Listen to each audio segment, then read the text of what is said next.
Unravel the chilling tale of the investor, a fishing boat that sailed into the heart of darkness on September 5th, 1982.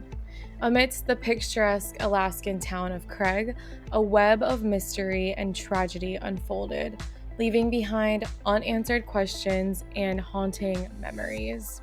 Join us as we delve into the puzzling disappearance of the Coulthurst family and their crew, and embark on a journey to uncover the secrets hidden within the depths of Alaska's darkest waters.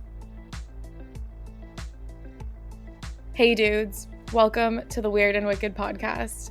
I'm Rachel, and I have a huge passion for the mysterious and the unknown. On this podcast, I'll explore killer cases and the most puzzling phenomena. Come with me down the rabbit hole where we'll take a magnifying glass to the most bizarre, unnerving, and unbelievable stories. From true crime and conspiracy theories to ghosts and cryptids, we'll cover it all. Don't forget to check out the case submission form on the website, and of course, follow the podcast on your social media platform of choice and subscribe on the YouTube channel.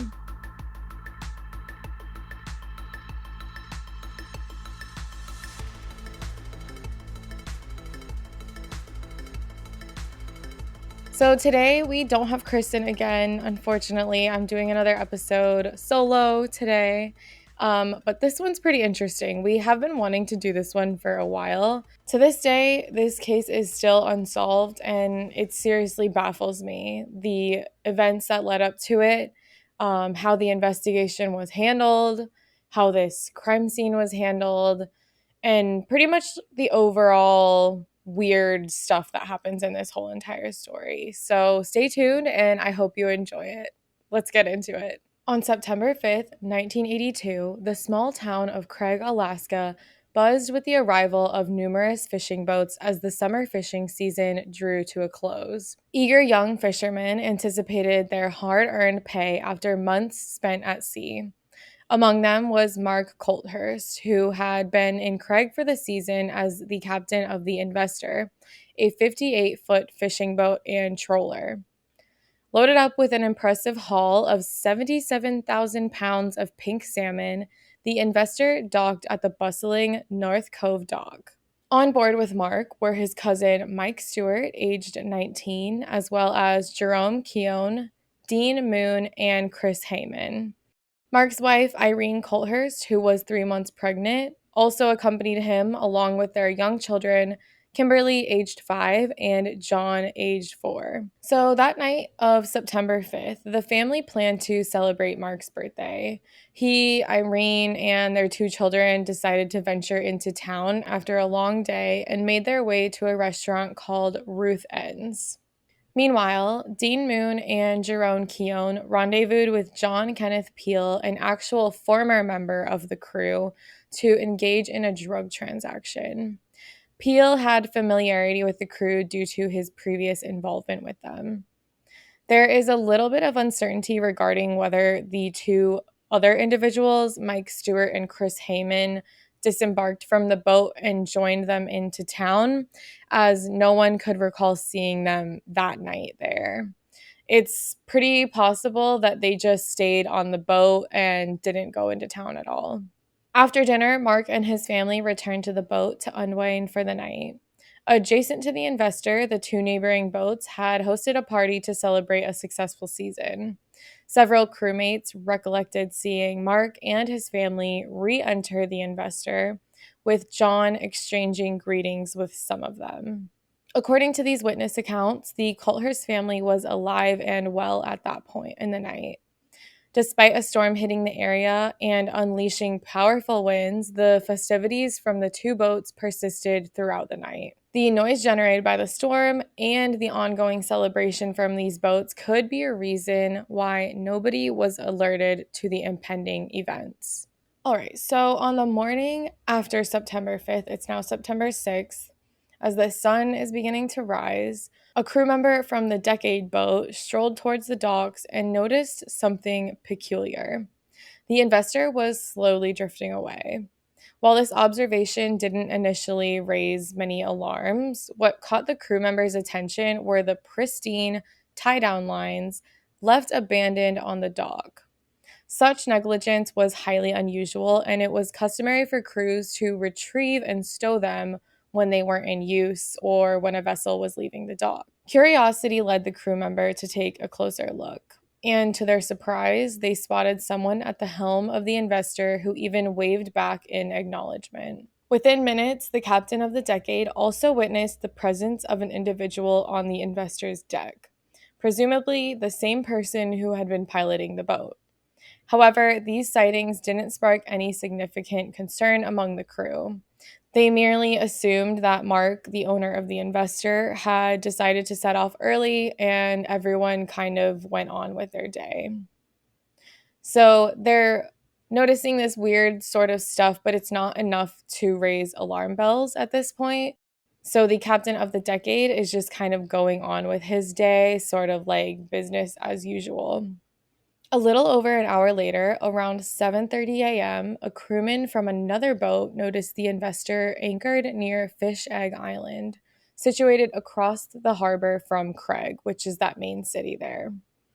Simultaneously, a witness later recalled observing a skiff from the Investor docked at Coulthurst in Craig. Interestingly, that skiff remained there throughout the day. By 10:30 a.m., heavy fog blanketed the town of Craig as the remaining boats departed for another day of fishing.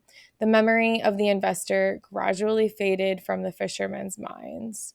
Even the captain of the Decade, who had radioed the Investor earlier to apologize for the noise from the previous night, received no response to their message. The next day, on Tuesday the 7th, the Investor was still anchored at Fish Egg Island to the surprise of many. In Craig, a report emerged about a young man, approximately 20 to 21 years old, who had been spotted purchasing 2.5 gallons of gas. He then departed on the skiff belonging to the Investor, which had been left at the cold storage that previous day. So, this is that same skiff that was witnessed staying in Craig the whole day, and that is from the Investor. Observers witnessed the skiff returning to the Investor later in the afternoon around 4 p.m., when smoke began emanating from the vessel. Alerted to the situation, the police were notified while the fishing boat Casino made its way toward the Investor, intending to offer assistance. As the Casino approached, the captain noticed the same skiff departing the Investor. So the captain of the Casino, in a desperate attempt to capture the operator's attention, pretty much almost collided with the Investor's skiff, just trying to stop this guy, trying to get his attention. However, despite all of this, despite yelling, blowing his horn, their efforts provided futile in gaining the operator's notice. So this dude operating the skiff just kept going on. The casino captain asked if there were people on board the Investor, and the skiff operator replied, quote, "Yes, there were people on that boat," end quote, before making his way towards Craig. Once arriving, he was reported to have spoken to at least 3 people before making his way into town. This was the last known sighting of this mysterious man. So, back at Fish Egg Island, the Investor was now engulfed in flames. The casino tried to help where they could, but due to the overwhelming heat, there was little that they could do. Police ended up having to call a tugboat with a pump that was attached to it so that they could get the fire under control. That would take about 2 hours, and the Investor would continue burning. So already we're seeing a lack of urgency with officers that are on the scene. You'll see this is kind of a reoccurring theme that comes up. So just wait. Once on the scene, Alaskan State Trooper Bob Anderson was the initial responder at the scene and assumed command while awaiting the arrival of that tugboat. Aware of the deliberate nature of the fire, Anderson promptly requested the presence of an arson investigator. So the second this dude gets there, he realizes and he can tell that it's arson. And pretty much from then on, he's not playing around with that aspect of it. They know that someone is to blame for this. It's not just some accident that happened. It's not just some spontaneous thing that just came up. Someone intentionally did this. It was not until around 7:30 in the evening that the fire was finally brought under control. By that time, the relentless blaze had raged for over 3 hours, resulting in catastrophic damage to the interior of the ship. Nevertheless, even amidst the wreckage, Trooper Anderson's keen eye could not be deceived. As he stepped aboard the Investor, the shocking sight before him revealed the grim reality of the situation. Upon entering the Investor, Trooper Anderson was confronted with a gruesome sight. The interior of the cabin had been ravaged by fire, leaving behind a charred and desolate space. Amidst the devastation, Trooper Anderson's trained eye discerned the grim remains of 4 individuals. Subsequent identification revealed that the victims were Mark Coulthurst, his wife Irene, their 5-year-old daughter Kimberly, and Mark's 19-year-old cousin Mike Stewart. The tragic fate that befell them was further evident by presence of multiple gunshot wounds inflicted upon their bodies. As the remains were recovered from the Investor, the fire unexpectedly intensified, leading to a hasty evacuation of the boat. The fire continued to rage uncontrollably, and law enforcement had to maintain a safe distance without being able to fight the blaze. Meanwhile, Trooper Anderson returned to Craig and interviewed a witness who had seen a man driving that skiff. This witness provided a somewhat detailed description, saying that this individual was a white male, aged 21 to 22, with light brown or blonde hair, weighing approximately 150 pounds. The man wore glasses and a baseball cap with a logo on the front. However, since the witness only saw him from the perspective of the driving skiff, an accurate recollection of his features was nearly impossible. Additionally, the description matched that of most fishermen in the area, rendering it less helpful than anticipated. The following day, the fire on the Investor continued to burn, prompting the authorities to finally decide to use a helicopter to douse the boat with water. This sort of mission that they concocted was literally a helicopter carrying like this giant bag of water. So their plan was to go on top of the Investor and just dump it all over it. So the reason for the delay in employing this method earlier kind of remains unknown even to this day, although several factors might have influenced their decision for this. Nonetheless, it was frustrating to observe the crime scene being engulfed in flames for a whole day. I get that it's kind of difficult to assess the situation and figure out what you're supposed to do when this entire 58-foot boat is on fire and caught up again in flames. Like, it just won't stop. No one knows what to do. It's just really frustrating to see the crime scene engulfed in flames for a whole day. Clearly, you probably understand there's no evidence left over. It's getting completely destroyed while this boat is on fire.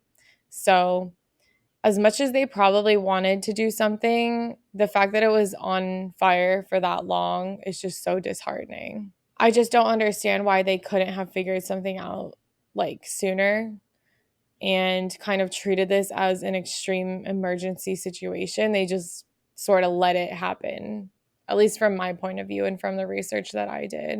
It seems like they could have done more. Once the fire on the Investor was finally completely extinguished, the boat was towed back to Craig and placed at the dock there. So at this point, another frustration of mine arose when I was doing research. They left this crime scene unsecured, just sitting at the dock, no one guarding it, no crime scene tape, no cones, nothing to prevent anyone from just entering it and tampering with this evidence. So who knows? This boat was straight up chilling like any other boat in the harbor. Anything could have happened to it. It's just wild to me. At this point, another concern arose as the area was left unsecured and unguarded, allowing anyone interested to access the wreckage, potentially destroying or damaging crucial evidence. Furthermore, the rising tide on that day likely contributed to the washing away of more evidence. So you can kind of see why this case is under a lot of scrutiny, especially as the years have gone by. The way investigators and the way that law enforcement handled it was probably not up to standards, and the investigation suffered greatly from this, which is really sad. Upon examination of the investor by the arson investigator, one of the initial findings was the discovery of remains later identified as Jerome Cohen.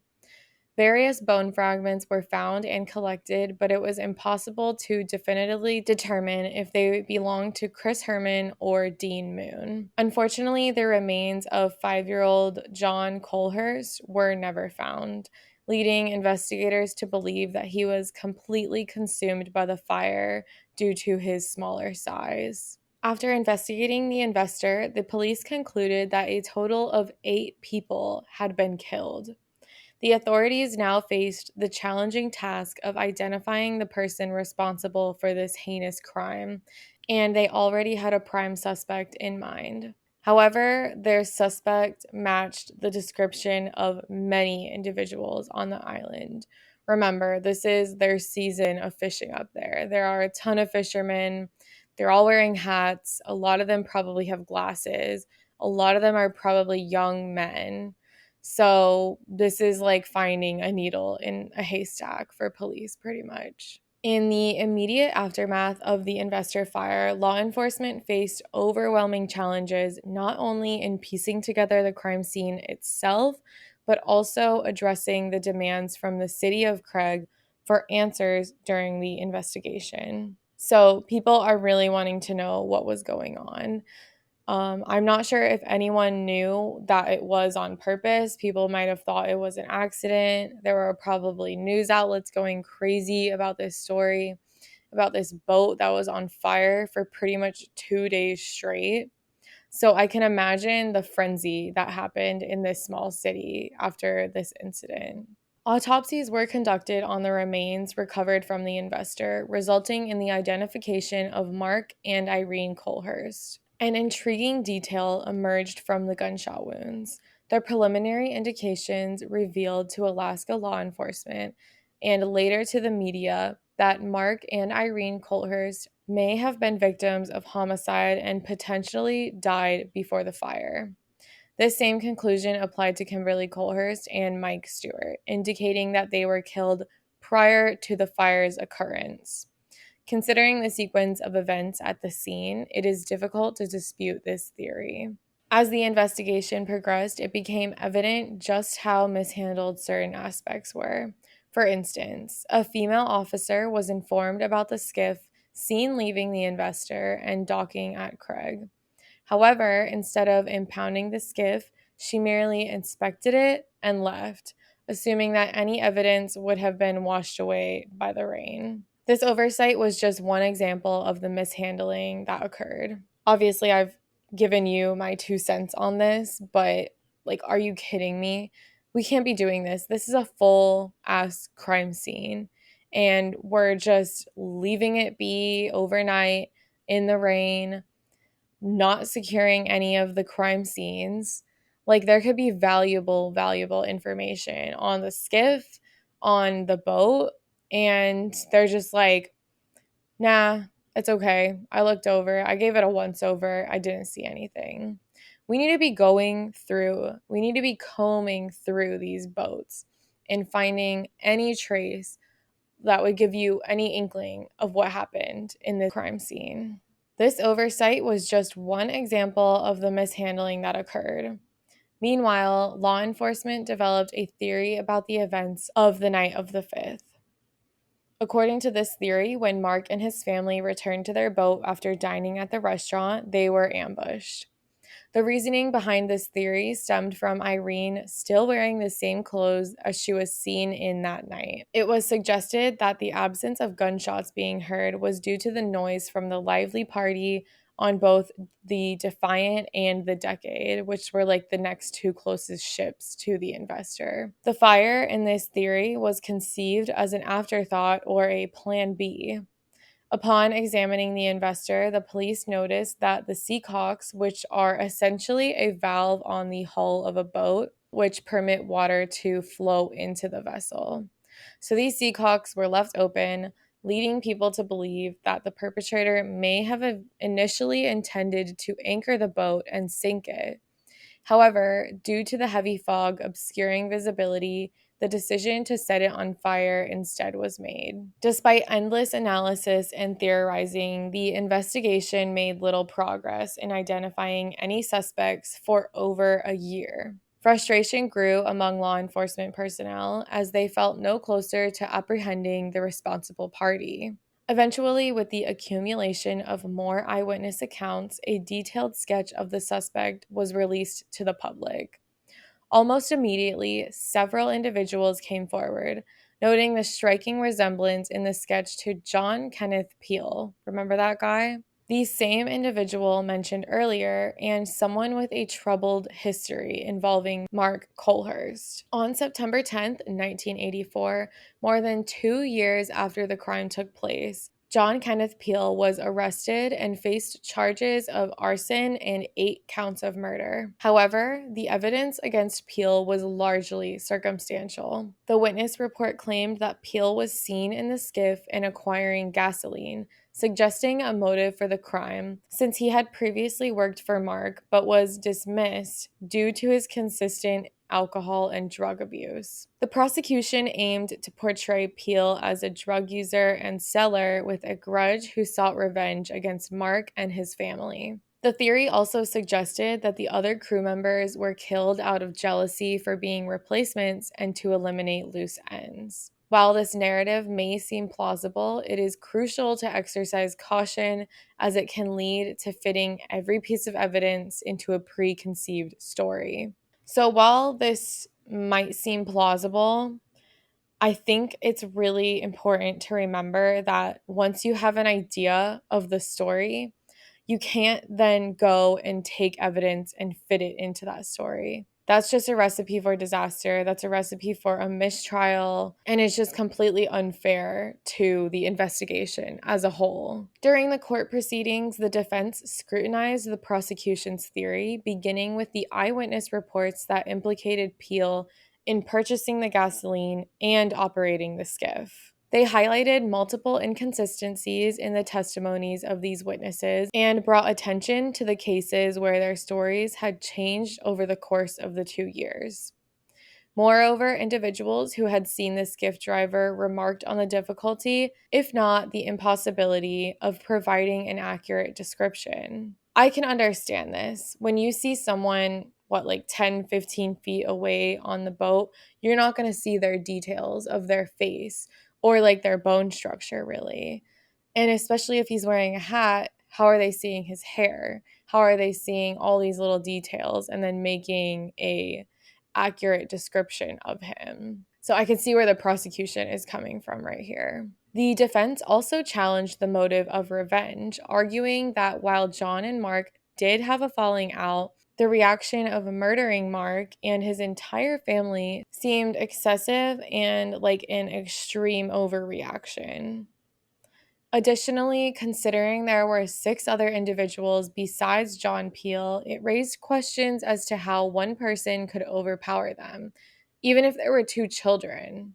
To further weaken the theory implicating John Peele, the Coulthurst family themselves came to his defense. They attested that such a crime did not align with Peele's character, emphasizing his friendly and easygoing nature and the generally positive relationship he had with Mark. So I did want to mention that this little falling out was primarily due to Mark's strict policy against alcohol and drug use on his vessel. And I mean, I understand why Mark fired John. Being a fisherman is a very dangerous job. And if you're either intoxicated or under the influence of whatever kind of drug, that risk of being on that boat and fishing is increased significantly. Another minor detail that, like many aspects of this trial, was subject to intense discrepancy revolved around the transcripts of Peele's interviews with the police. The prosecution contended that during these interviews, Peele stated, quote, I'm scared, man. I'm scared. I can't believe the things I did in there. End quote.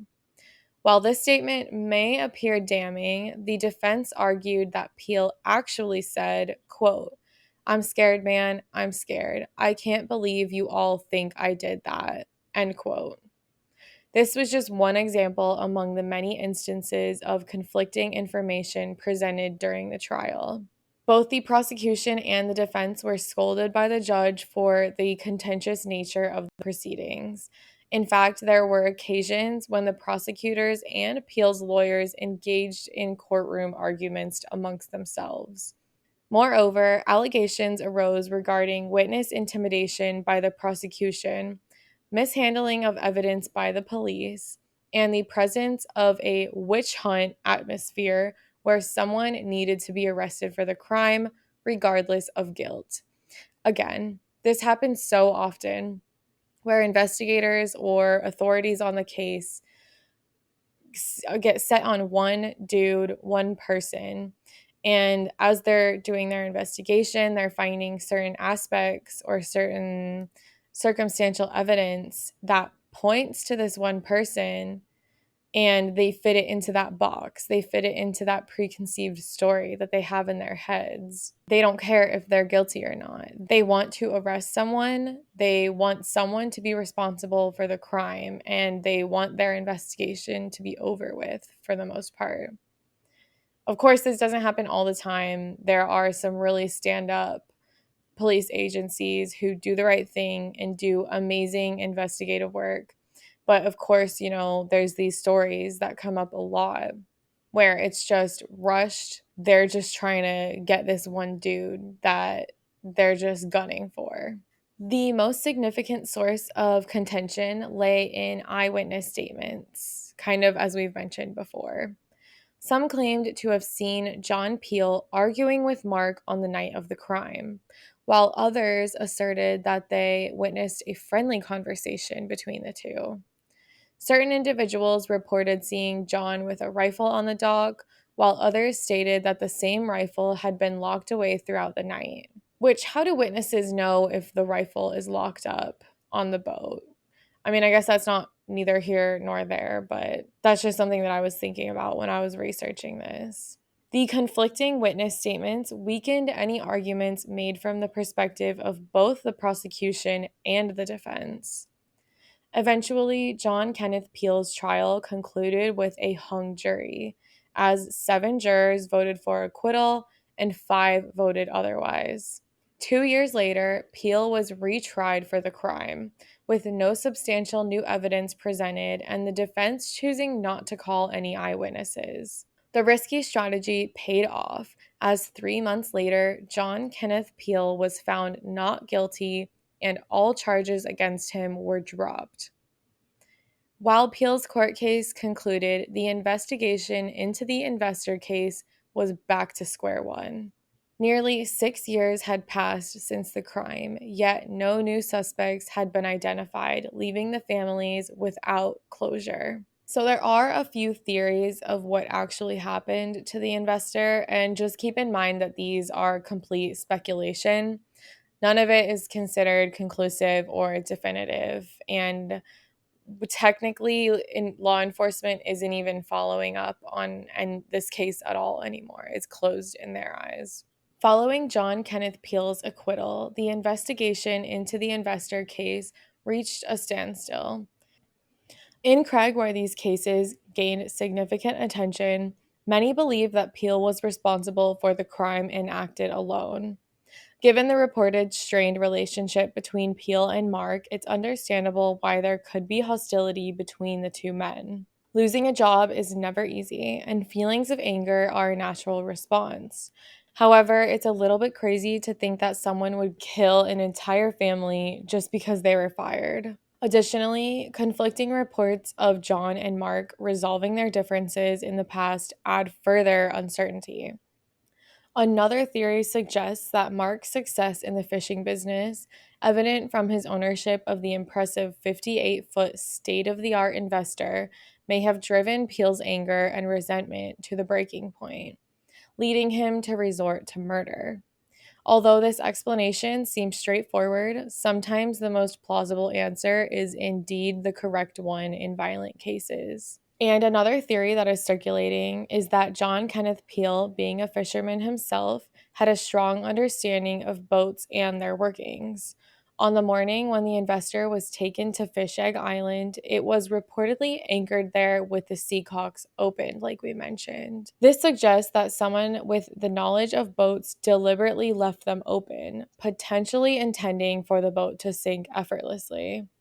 However, it is unclear why the boat did not sink, as it could have been due to the advanced design or other factors. However, I don't think the fire was an accident. The person responsible for the crime must have recognized that the boat needed to be destroyed since it did not sink as planned. Another speculative theory, although lacking concrete evidence, suggests that Mark Coulthurst may have been using his boat not only for fishing, but also for drug smuggling. Due to the nature of his work, he may have found himself entangled with dangerous individuals, leading to dire consequences for him and his family. It's important to note here that there is no supporting evidence to substantiate this claim.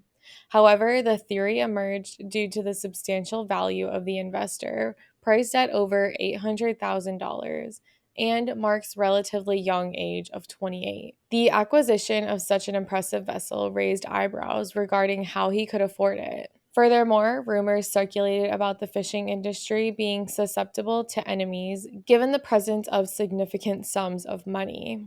It is not uncommon for individuals to face threats or attempts on their lives in such circumstances. Perhaps Mark's fate was tied to a different industry altogether, rather than solely the fishing business. However, one notable aspect that should be apparent is that if Mark was indeed involved with a cartel or was engaged in illicit practices, it would be expected that the presence of outsiders would be noticeable in a small town like Craig.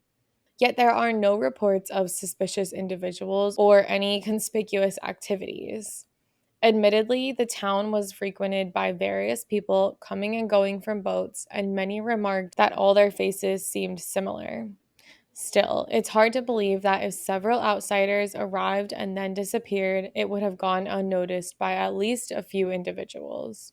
This perspective aligns with the argument that the leaving tie-down lines on the dock instead of taking them onto the boats could have been a deliberate choice. On one hand, it suggests that someone knowledgeable about boats indeed caused a malfunction, and on the other hand, it raises the possibility that the perpetrators attempted anything to sink the boat, and when that failed, they resorted to setting it ablaze.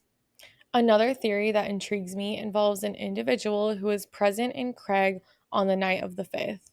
This person stuck himself into the investigation and had a troubled history. I'm referring to Jim Leroy Miller, who was reportedly one of the witnesses who identified Peele as the person seen in the skiff. Miller even testified to this during Peele's initial trial. However, subsequent events shed light on a disturbing revelation about this individual. It was discovered that his real name was Kenneth Harvey Robertson, a convicted arsonist with a violent past. He was actually a fugitive wanted in the state of Arizona for burning down a building. What's even more alarming is that Robertson had a history of violence against women, going far as burning vehicles owned by several women in his past. Adding to his charming character, he also threatened to kill his ex-wife's entire family. Considering his background, law enforcement should have considered Robertson as a potential suspect. It seems that they were so fixated on charging Peele with the crime that they overlooked this individual with a history of violence and arson who was living under an assumed name. Based on my research, there was no signs that Robertson was previously linked to this crime, and he was never formally charged, and I can only assume that he was never even interviewed. So I'm not saying Robertson was responsible for anything, but I am saying that given his background and given his past, he probably should have been looked into and probably should have been interviewed at the very least, but he never was. Another theory, also lacking substantial evidence, suggests that Dean Moon and Chris Heyman might have been involved in the crime. While there is a big lack of proof with this theory, it is indeed surprising that their remains were never found, unlike those of Mike and Jerome. There have been sporadic discussions about potential sightings of Dean and Chris in various parts of Washington state, but no concrete evidence has emerged. Furthermore, it was reported that one of Dean's teeth was identified when examining the recovered remains. Additionally, there have been no confirmed sightings of Dean or Chris by their friends or family since 1982. So, based on these circumstances, I believe it's likely that both Dean and Chris met the same tragic fate as the other victims. After almost 4 decades, the investor mystery remains unsolved. The majority of the police force in Craig have closed the case, considering John Kenneth Peel to have escaped justice. Unfortunately, this leaves little hope that the truth behind the cause will ever be fully uncovered. On September 5th, 1982, 8 lives were lost, or 9 if you want to include Irene's unborn baby. The impact of this tragedy continues to cast a lingering shadow over the community of Craig. So we can only hope that justice will eventually prevail, but until then, the story of the investor will persist as one of Alaska's most haunting mysteries. So that is the story of the investor. I don't understand why the authorities couldn't have done a better job with it. I get it's a fire and there's going to be lost evidence regardless, but they should have done their best to stop the flames, get the boat back, secure the crime scene, and do it in a prompt manner and just figure out the truth of what happened. I don't think any of that was really handled well. And I think if it was handled differently, we would probably have some answers to some of the questions of what happened that night on The Investor. So, yeah, thank you guys so much for tuning in. And please let me know what you think of this episode. Let me know what you think of the investigation. Go ahead and let me know what case you want me to cover next time. But until then, don't forget to check out our previous episodes. And I will be seeing you guys next time. Bye.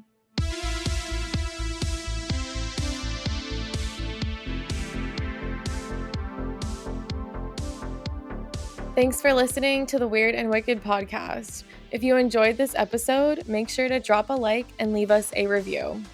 And don't forget to subscribe and follow us on all of our socials so you know when the next episode is up.